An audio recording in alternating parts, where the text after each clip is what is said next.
मित्रों, आपकी बात आपके साथ राकेश मोहन त्यागी यूट्यूब चैनल के इस 59वें अंक में आप सभी का हार्दिक स्वागत, अभिनंदन।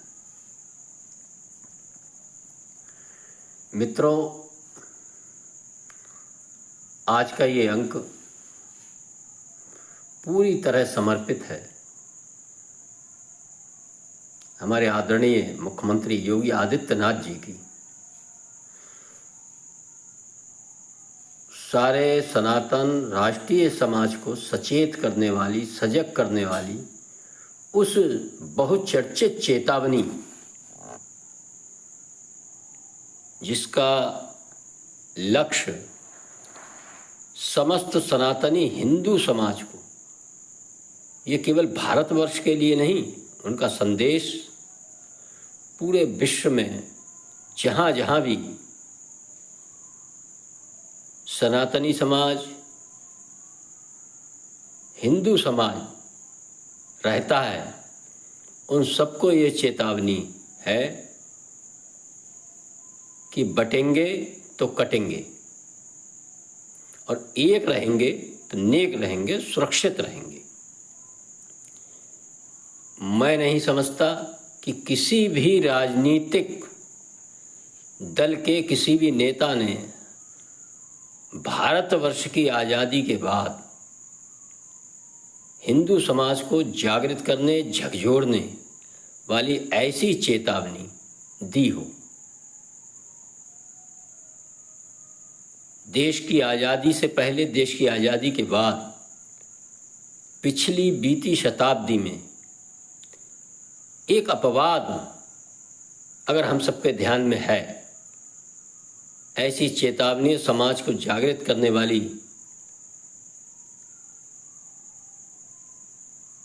सलाह, चेतावनी देने का काम स्वतंत्र वीर सावरकर जी द्वारा ही हम सब ने सुना है। इसके बाद यदि कोई इस समाज को झकझोरने वाली, जागृत करने वाली चेतावनी, जिसकी बहुत चर्चा भी है, दी है, तो वह आदरणीय मुख्यमंत्री योगी आदित्यनाथ जी ने जन्माष्टमी के अवसर पर हुए कार्यक्रमों में उन्होंने ये चेतावनी दी है। इसके गहरे निहितार्थ हैं, ये हम सबको समझना चाहिए। और उन्होंने खुलकर, स्पष्ट होकर वर्तमान समय में बांग्लादेश में हिंदू समाज की हुई दुर्दशा को लक्षित कर ये चेतावनी हम सबको दी है। ये हम सबको समझ में आना चाहिए।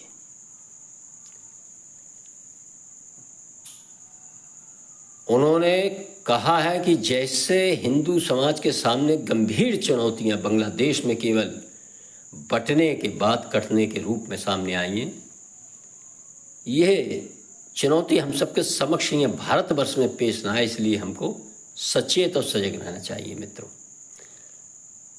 मित्रों, मैंने आपको पूर्व के अंकों में भी कैसे इजराइल के यहूदी समाज व बांग्लादेश का सनातनी हिंदू समाज अपने साथ हुई बर्बर घटनाओं की प्रतिक्रिया देने का काम कर रहा है, इसका उदाहरण देकर मैंने समझाया था। जबकि संख्या बल में उनका आधे आधे का अंतर है और दुश्मन उनके 10 गुने इजराइल के ज़्यादा हैं वहाँ, और केवल जो बांग्लादेश के अंदर 1,35,00,000 हिंदू सनातनी समाज है, उसके समक्ष केवल बांग्लादेश के रहने वाला कट्टरपंथी मुस्लिम जिहादी समाज ही उसका दुश्मन है। लेकिन उससे मुकाबला करने में उनकी कोई तैयारी नहीं, कोई मानसिकता नहीं। और केवल ऐसा नहीं है, पहली बार हुआ उनके साथ इस प्रकार की कई घटनाएं लगातार, बांग्लादेश ही नहीं, पश्चिम बंगाल, केरल, कश्मीर, नूह, हम सब देख रहे हैं धीरे धीरे भारतवर्ष के, जो अखंड भारतवर्ष कहता है, उसके कई हिस्सों में हम सब अपने साथ दोहराती हुई देख रहे हैं। इस संबंध में मित्रों, मुझे पंचतंत्र की एक कहानी आपके साथ, मैं सबके साथ शेयर कर अपनी बात समझाने का प्रयास करूंगा कि आखिर हिंदू समाज एक लंबे समय से ऐसी चेतावनियों मिलने के बाद, प्रत्यक्ष में लगातार उस पर हमले होने के बाद भी सचेत और जागृत क्यों नहीं हो पाता है। मित्रों, पंचतंत्र की कहानी है कि एक जंगल में एक शेर, बलशाली शेर, हिंसक शेर रहा करता था और एक बलिष्ठ गधे को देखकर उसका मन ललचाया और उसने लोमड़ी को बुलाया और लोमड़ी से कहा, इस गधे को लेके आओ, इसका मैं शिकार करूंगा। और लोमड़ी गई उस गधे के पास और जाते ही उसने अपनी मीठी चुपड़ी बातों में गधे से कहा कि भाई, आपको राजा साहब ने बुलाया है, शेर ने, और वह आपसे बड़े प्रसन्न हैं और वह आपको एक राज का राजा बनाना चाहते हैं। गधे ने कहा कि नहीं, उसने शंका जाहिर करी कि शेर तो हमें खा जाएगा। बोल, नहीं खाएगा नहीं। अपनी मीठी चुपड़ी बातों में कि देखो मैं भी पास रहती हूँ, मुझे खाया, और वो उस गधे को वहाँ पास ले गई। शेर ने जैसे ही गधे को देखा उस पर झपट्टा मारा और उस झपट्टे में उस गधे के कान दोनों कट गए और वह अपने प्राण बचाकर गधा वहाँ से भागा। और जब बहुत दूर गया, इसके बाद पुनः कुछ दिन बाद वो लोमड़ी पहुंची। शेर ने कहा उसे फिर बुला के लाओ, तो उसने कहा मैं कतई नहीं जाऊंगा। वो सचेत हो गया था, सजग हो गया था और उसने कहा तुम मुझे ले गई थी शेर, उसने मेरे कान काट लिए। लेकिन उस चतुर लोमड़ी ने कहा कि तुम नहीं समझते, महाराजा ने आपके कान इसलिए काटे थे कि आपके सिर पर जो राज मुकुट है उसे पहनने में कोई दिक्कत ना आए। बेवकूफ गधा फिर प्रसन्न हो गया और वो सपने देखने लगा कि मैं राजा बनूंगा। अब पुनः उसके साथ चल दिया। वही हुआ, शेर अपनी हिंसक प्रवृत्ति को नहीं भूलता। उस शेर ने पुनः उस पर हमला किया और उसकी पूंछ काट ली। अब वो गधा बहुत परेशान फिर वहां से भागा।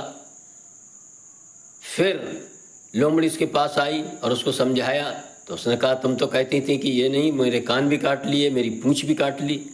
तो फिर चतुर लोमड़ी ने उसे समझाया, महाराज ने पूंछ आपकी इसलिए काटी गधे महाराज, क्योंकि सिंहासन पर बैठने में आपको कोई दिक्कत ना हो। वो तो आपके बड़े हितैषी हैं, वो तो आपको हर तरह से चाहते हो। एक बार पुनः वह गधा लोमड़ी के साथ उसके जाल में फंसकर अपनी मौत के पास, शेर के पास पहुंच गया। और इस बार शेर ने उसका पूरी तरह काम तमाम कर दिया। और इसके बाद शेर ने लोमड़ी से कहा कि इसका दिमाग, इसका दिल और इसका जिगर, गुर्दा, वो निकाल कर मुझे लाओ और बाकी सब तुम खा लो। लोमड़ी ने यह कार्य किया और करते हुए उसका दिमाग पूरा खुद खा गई और दिल और जिगर, गुर्दा शेर के सामने पेश किया। तो शेर बहुत नाराज हुआ कि इसका दिमाग कहाँ है। तो लोमड़ी, चतुर लोमड़ी ने कहा कि अरे महाराज, इसके दिमाग तो था ही नहीं, इसके दिमाग नहीं लगे थे, इसमें दिमाग होता तो ये लगातार आपके हमलों के बाद ये अपने प्राणों को संकट में डालने क्यों आता। ये तो बेवकूफ था। और मित्रों, ये पंचतंत्र की कथा हम सबको दिखाती कि कैसे हिंदू समाज एक लंबे समय से, ये लगभग लगातार इस मूर्ख गधे की तरह, जो चतुर लोमड़ियां हैं, जो विभिन्न राजनीतिक दल हैं, उनका निजी हित है, वह अपने वंशवादी, परिवारवादी, अपने भ्रष्टाचार को छुपाने और जो अंतर्राष्ट्रीय एजेंडे के तहत वो यहाँ स्थानीय स्तर पर काम कर रहे हैं कि हिंसक जिहादी मानसिकता के इन शेरों के बनाए जाल में किस प्रकार लगातार फंसता है। और फंसने का माध्यम भी उसी के वर्ग के लोग जाति के नाम पर, संप्रदाय के नाम पर लोमड़ी बनकर बड़ी चतुरता के साथ उसको बार बार हर चुनाव में उसको बहकाने का काम, उसको समझाने का काम करते हैं, फूट डालने का काम करते हैं और ले जाकर इस निरीह हिंदू समाज को, जो अपनी मूर्खता के कारण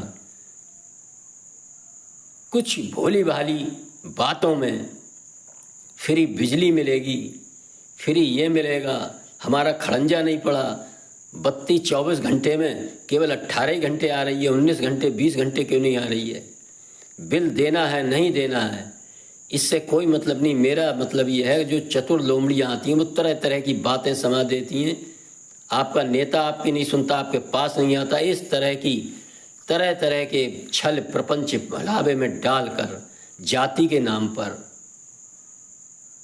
और अपने गांव में दूसरे वर्ग को दिखाकर कि भाई वह उधर है इसलिए हम सबको इधर होना चाहिए, संविधान बदल जाएगा, आरक्षण हमें नहीं मिल रहा है, हम दलित हैं।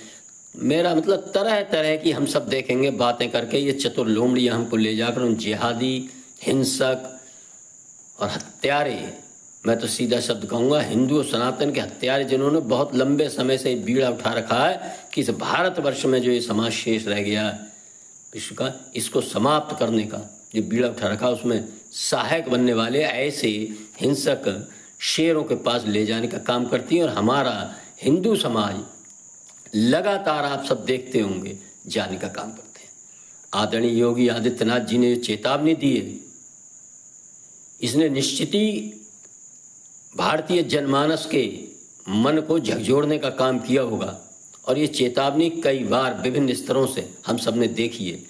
लेकिन एक बार हम पुनः उसी मोह में आ जाते हैं कि हमें राज्य मिलेगा जाति के नाम पर, हमारा मुख्यमंत्री होगा, हमारा सांसद होगा हमारी जाति का एमएलए होगा हर जगह, और हम देखते हैं कि वह हमारी जाति का चतुर लोमड़ी हमारा शिकार कर हमारे परिवार, हमारे समाज का सर्वनाश करने का कारण बनता है। जब हम पे कोई मुसीबत पड़ती है तो ऐसे ही चतुर लोमड़ियाँ हमारा ही दिमाग खाकर और हमारा शिकार करवाने में सहायक होती हैं, ये हम सबको समझना चाहिए। वह एमएलए और एमपी बनने के बाद जाति के नाम पर वह केवल और केवल उस हिंसक, जिहादी, सनातन विरोधी, समाज विरोधी, महिला विरोधी, दलित शोषित विरोधी जिहादी समाज के साथ खड़े होते हुए हम सब देखते हैं और अनुभव करते हैं।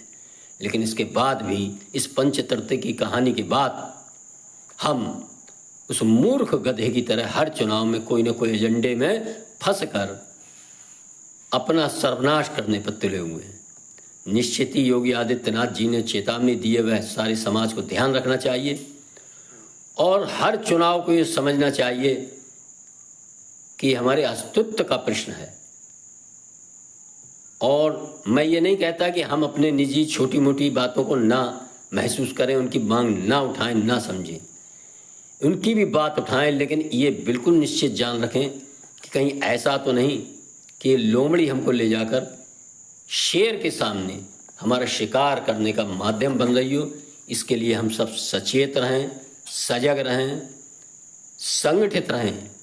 और सचेत और सजग और संगठित रहेंगे, सशक्त रहेंगे तो हम इजराइल की तरह सरवाइव करेंगे, इजराइल की तरह मुकाबला कर सकते हैं। ये उदाहरण हम सबको देखना चाहिए। मात्र 65 लाख की जनसंख्या वाला देश कैसे दर्जनों ऐसे जिहादी राष्ट्रों से अपने को अस्तित्व में रख रहा है। उसकी भी सन 48 में स्थापना की गई थी। और किस प्रकार करोड़ों करोड़ की संख्या में रहने वाला इस भूखंड का समाज, सनातनी समाज, बांग्लादेश हो चाहे पाकिस्तान हो, अफगानिस्तान हो, और अब तो भारत के भी विभिन्न प्रांतों में अपनी डेमोग्राफी बदलती हुई देखने को अवशिप्त है। और कैसे उसके साथ दुर्व्यवहार हो रहा है, ये हम सबको समझना चाहिए। आप सबने सुना, इसके लिए आप सभी का बहुत बहुत धन्यवाद। मेरा आप सभी से अनुरोध है कि हम सब इस आपकी बात आपके साथ राकेश मोहन त्यागी यूट्यूब चैनल के अंकों को पूरा सुनकर इनको लाइक करें और शेयर जरूर किया करें। और इस चैनल को ज़्यादा से ज़्यादा सब्सक्राइब करेंगे। धन्यवाद। जय श्री राम, जय श्री वाल्मीकि भगवान, भारत माता की जय।